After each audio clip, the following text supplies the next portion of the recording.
Now they're making rumors about him. Therefore, according to these rumors, you are rebuilding the wall, that you may be their king. And you have also appointed prophets to proclaim concerning you at Jerusalem, saying, there is a king in Judah. Now these matters will be reported to the king, so come, therefore, and let us consult together. They're making up rumors, and then they're trying to blackmail him with it. Now, how many times do you think that the enemy will make up rumors about you? We've all had rumors spread around about us. Doesn't feel very good. The enemy's thinking, okay, I can pull him out of there now. I can get him out of there, and I can do what I want with him, because now he's going to be afraid that I'm going to go tell the king. So the enemy's going to tell you things like, everybody's saying this about you. Let's get you into this kind of mood where you're in a bad mood, or where you feel like you have to defend yourself and you have to come out and attack the rumors. And next thing you know, you're sucked right into something that you never wanted to get into.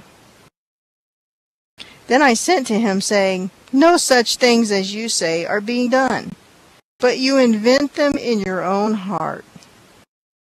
You have to remember when the rumors start flying that somebody invented them in their own heart for some reason. So, what do? We come against him. We expose the lie. The enemy has all kinds of lies for us. For they were all trying to make us afraid, saying, their hands will be weakened in the work, and it will not be done. Now therefore, O God, strengthen my hands. So who does he go to when the enemy's coming against him? First, he addresses the enemy. You're not going to stop my work. I have the authority to tell you, you're not going to stop my work. You are not going to get in my way. And then he goes to God and says, oh God, strengthen my hands. So when the enemy comes against you, and he will, if you are walking with the Lord, if you know who you are in Jesus Christ, the enemy will come against you. If he doesn't come against you, you got a problem. It means something's wrong. I had somebody telling me, oh, the enemy never comes against me. I never have any problems. And I'm sitting there thinking, yeah, okay. Well, I don't want to be standing next to you in the next lightning storm. Because guess what? That person's got a problem. If the enemy never bothers you, then you're not worth bothering, which is really scary. Because think about it, if you're not worth bothering, it means you're not doing anything to bother the enemy. So, the first thing he did was take his authority, expose the lie, then turn to God and say, strengthen my hands. Because God had set him to this work in the first place. Afterwards I came to the house of Shemaiah, the son of Delilah, the son of, I hate these names, Mehethabel, I don't know how to pronounce them even, who was a secret informer, and he said, let us meet together in the house of God, within the temple, and let us close the doors of the temple, for they are coming to kill you. Indeed, at night they will come to kill you. And I said, should such a man as I flee? And who is there such as I who would go into the temple to save his life? I will not go in. So they're trying to find a way to get him out of the picture. Even his own people are saying, let's go hide in the church. Have you ever heard of people who just hide in the church? The enemy comes against them, and so instead of going out into the highways and the byways, where they're going to get attacked by the enemy, they go hide in the church. They sit on a pew Sunday after Sunday, and they never do the work. They don't put themselves out there. Let me tell you one person that I've learned a lot from in this world, and I'm probably going to embarrass you half to death, but I'm sorry, Heather. But Heather goes out to the highways and the byways, puts herself out there, and she takes the abuse. Yes, she does. I went with her one time. Guess what? I ran back to the church because I didn't like what was happening there. I was there one time. Of course, it was awful extreme. It was extremely laggy, too, which was really frustrating to me. I was a newbie at the time, 2 weeks old here in SL. Couldn't stand all the lag, and I also didn't like all of the cussing. And so I said, I'm going to go back to the church and pray for you, Heather. You ever run into that? Yeah, I have to admit that I'm one of those people that will run back to the church and sit and pray for you while you're out there in the front lines. But over the last several months, I've learned more of how to put myself out there. And what amazes me is that by putting myself out there in SL, it's translated into my real life. And I'm more willing to talk to the clerk at the grocery store and not be afraid of her rejecting my words. I'm more willing to talk to someone I don't know about the Lord and not worry that I'm going to get rejected. Because, not everybody wants to hear this. And so, anyhow, he refuses to go in and hide in the church. He has work to do out there. He's not going to put up with the enemy getting in the way of his work. He has already taken his authority with the enemy. He's already exposed the lie. He's already asked God to strengthen his hands. He's not going to go hide in the church now. He's going to do the work that God sent him to do. In verse 12, then I perceived that God had not sent him at all, but that he pronounced this prophecy against me because Tobiah and Sanballat had hired him. Have you ever run into those people who claim they're from God, but they really aren't, and you can discern it? There was a man who came to a church that I was at and claimed the Lord sent him. In fact, it happened more than once at this one church. They didn't have really good discernment, I guess. And this man was in the pulpit, and he was building a compound in Texas where they had the Mexican workers working for them in the fields. And he was going around the country collecting money. And people didn't want to support this. He had barbed wire around his compound. He called it, I can't remember, Christian camp or something like that, but it had barbed wire. He was looking for dogs that he could make mean. Well, that pretty much tells you he's either keeping someone in or keeping someone out. That's not a good thing. And he wanted money. And so he passed out envelopes, but he didn't just pass them out. He went to each individual person in the church. There were about 50 of us. And he said the pink ones were people who were going to donate more than $100. The white envelopes, people less than $100. And he would walk up to them in front of everyone and say, do you want a pink envelope or a white envelope? He was trying to pressure people into giving him more than $100.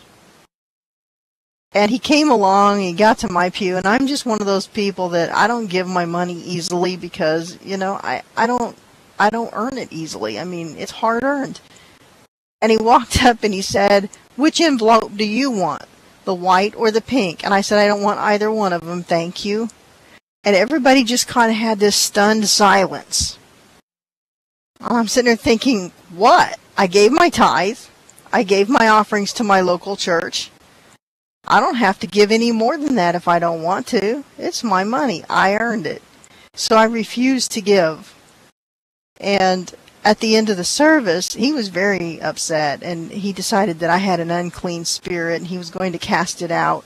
And at that point, I just basically said, leave me alone or I'm leaving. And one of my elders in the church stepped in and said, you'll not touch her. And so the man was very upset and went back behind the pulpit. But he kept saying that God had sent him. God had sent him. God hadn't sent that man. God wouldn't send someone who has that kind of spirit.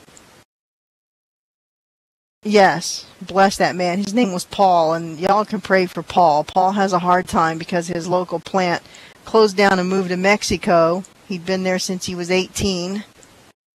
And they moved to Mexico here a year before his retirement. So y'all can pray for a man named Paul and his family if you have no one else to pray for. But anyhow, people will come and say, yeah, many are called, some just go, yeah, well, many will tell you they're called and they aren't. And you can tell by their spirit. If they keep talking long enough, they'll get themselves into a hole, and you can tell. So anyhow, for this reason he was hired, that I should be afraid and act that way and sin, so that they might have cause for an evil report, that they might reproach me. So if he could have gotten Nehemiah to run and hide in the church for fear of his life, then he could have said, look, this man's not really as brave as he thinks he is in the Lord. This man runs to the church and hides. This man doesn't believe that God can really protect him whenever he's out doing God's work. So then they could have used that and spread it around and caused him problems. Verse 14, my God, remember Tobiah and Sanballat according to these their works, on the prophetess Noadiah and the rest of the prophets who would have made me afraid. So he's praying that God would remember these. So the wall was finished on the 25th day of Elul in 52 days. And it happened when our enemies heard of it, and all the nations around us saw these things, that they were very disheartened in their own eyes, for they perceived that this work was done by our God. Because the wall was rebuilt in such a short time, with all of the frustrations and things that they had to come up against, their enemies realized that it was God at work. So, you must not allow yourself to be distracted from the work that God has set you to. If you continue to walk in the authority He's given you, you continue to keep your eyes on Him, you continue to ask Him for the blessings and ask Him for the strength to do it, and you refuse to walk into the traps of the enemy, then you will not be distracted from the work that God sent you to. Now, last week or the week before, I can't even remember now, I talked to you about your calling and how to know what your calling is and when your calling is. And I told you that, many times you have to wait for a while on the Lord to show your calling. And sometimes when you're walking in your calling, you don't even know you're walking in your calling. I had no idea whenever I was cleaning bathrooms and vacuuming hallways that I was walking in my calling. But I was already walking in my calling 20 years ago, and I didn't know it. And I didn't know I was walking in my calling the first time I stepped into a classroom with one little child. I had no clue I was walking in my calling. But 2 years later, I knew I was walking in my calling. My calling at that time was to work with children, and I still believe it is. I still believe my calling is to work with God's little ones, even though I'm standing here before you. This is all a part of God's plan for my life, and it's a part of God's calling on my life. And I don't know where He has me. I don't know why He has me here. I don't know what the deal is, but He knows. And He set me to a wall. And I just have to keep working on this wall until it's done. And you don't know what your calling is, but you have to keep working on the wall that He set you to until it's done. And when it's done, you'll know it's done. Because usually, that's when He's done with you and He takes you home. So, just keep working on your wall until you're done. So, in the 17th verse, it says, also in those days, the nobles of Judah sent many letters to Tobiah, and the letters of Tobiah came to them. So they're sending letters back and forth. For many in Judah were pledged to him, because he was the son-in-law of Shechaniah, the son of Ariah, and his son Jehoahan had married the daughter of Meshullam, the son of Berechiah. They also reported his good deeds before me, and reported my words to him. Tobiah sent letters to frighten me. So the enemy, the enemy is sending letters back and forth between himself and other people that are wanting to trip this whole situation up. They want to stop this whole situation. And so, conspiring together